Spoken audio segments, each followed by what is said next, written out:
tema: Jesus em Genezaré. Então, estando no outro lado, chegaram à terra em Genezaré, reconhecendo os homens daquele que a terra mandaram avisar, e todo circunvizinhança, e trouxeram todos os enfermos. Ele lhe rogava que ao menos pudessem trocar a sua orla e da sua veste, e todos que tocaram ficaram sãos. A Bíblia vai nos dizer que agora Jesus chega em Genezaré, e todos já tinham ouvido falar sobre Jesus, porque todos já estavam sabendo sobre o Messias, sobre aquele que os profetas tinham dizido nas antigas. E quando eu li aqui, eu fiquei pensando, se Jesus chegou em Genezaré, Jesus estava vindo da onde? A Bíblia vai nos dizer, e os versos anteriormente, sobre a multiplicação dos peixes. A Bíblia vai nos dizer que Jesus multiplica e sacia uma multidão, depois de ter deixado uma palavra para aquela multidão. Só que o incrível que eu achei aqui, que antes de Jesus chegar em Genezaré e chegar a completar esse milagre, a Bíblia vai nos dizer que os discípulos estavam no meio do mar, e na quarta vigília da noite houve uma tempestade, e nessa tempestade os discípulos ficou com muito medo. Porque os discípulos ficou com muito medo? Porque Jesus não estava no barco com ele. Eu já entendo aqui, essa aqui acabou de vir do céu. A Bíblia vai nos dizer que na primeira tempestade Jesus estava com ele no barco. Sim, Flávio, a Bíblia vai nos dizer que Jesus estava dormindo, e os discípulos acordam e ele fala: mestre, não deixai que nós pereça, mas nos ajude. A Bíblia vai nos dizer que agora Jesus, ele levanta do barco, e quando Jesus levanta do barco, ele acalma o vento e a tempestade, e os discípulos naquele momento dizem: quem é esse que até o vento e o mar lhe obedecem? Só que agora é diferente, Flávio, porque nessa tempestade Jesus já não está mais no barco, porque nessa tempestade com os discípulos Jesus já não está mais com ele. Entendemos que todos os discípulos se desesperam.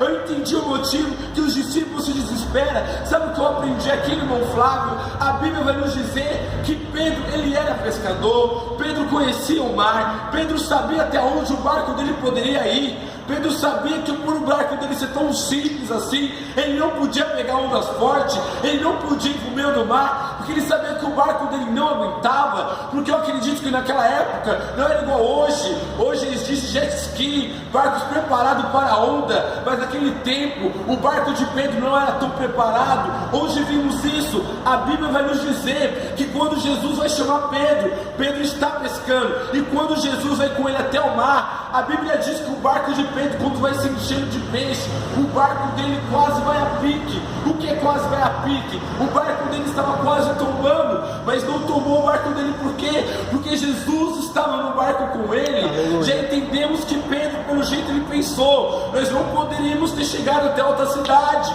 o meu barco não aguenta, talvez a gente não vai conseguir. Olha a tempestade batendo, o mestre não está conosco no barco, o mestre não está presente.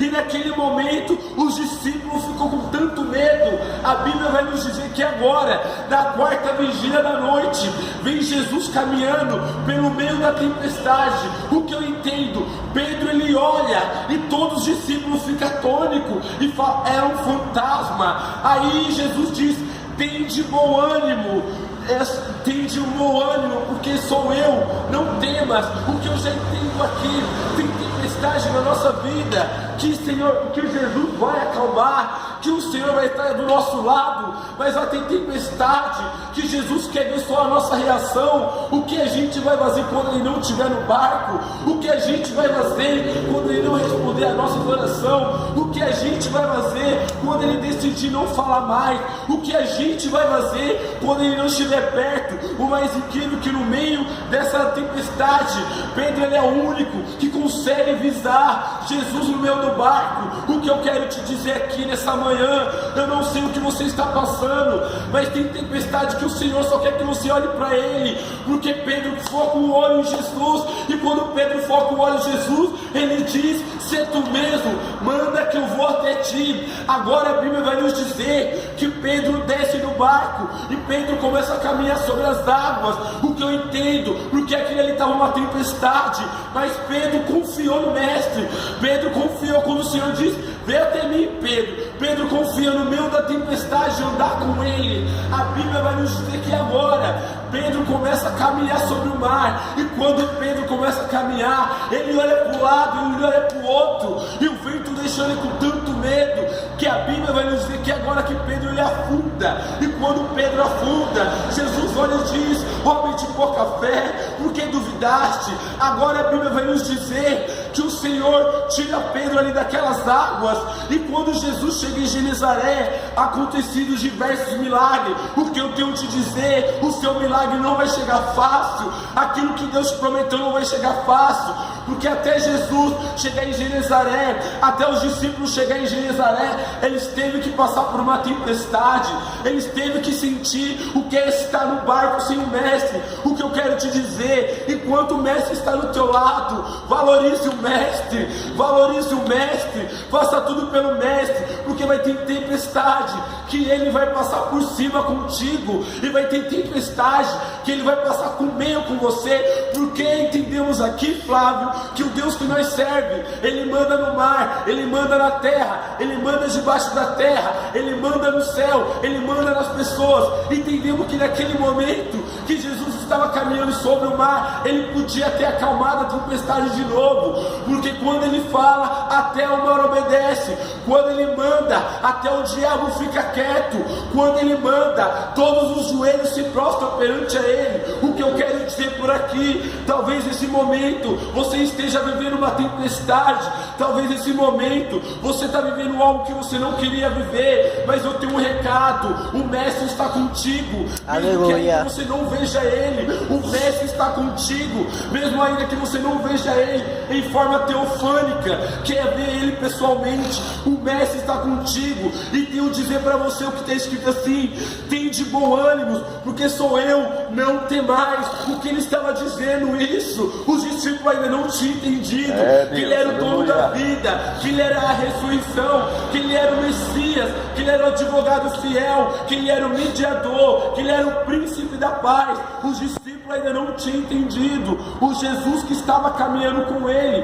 Talvez eu e você esteja caminhando com Jesus e até agora não tenha percebido, ou aquele que a gente tanto serve, que ele manda em tudo. Talvez eu e você esteja caminhando com Jesus na presença dele e não tenha entendido ainda quem é ele, ou não tenha conhecido ele. A Bíblia vai nos dizer que Jó conhecia ele pelo ouvir, não conhecia ele depois Jó foi conhecer a ele. Talvez a gente conhece Deus por uma forma de um irmão falar dele, por outro irmão comentar dele, ou eu contar um testemunho sobre o que Deus fez e eu não ter um contato com Deus. Mas que nessa manhã a gente venha aguardar esse versículo: tem de bom ânimo, pois sou eu. O que eu quero te dizer com isso, a tempestade que você estiver passando, o que você estiver passando, olhe para o foco, olhe para Jesus, mesmo que ainda ele não te responda, o Senhor está conosco. Aleluia. Assim eu já agradeço a minha oportunidade, e as palmas louvem ao Senhor.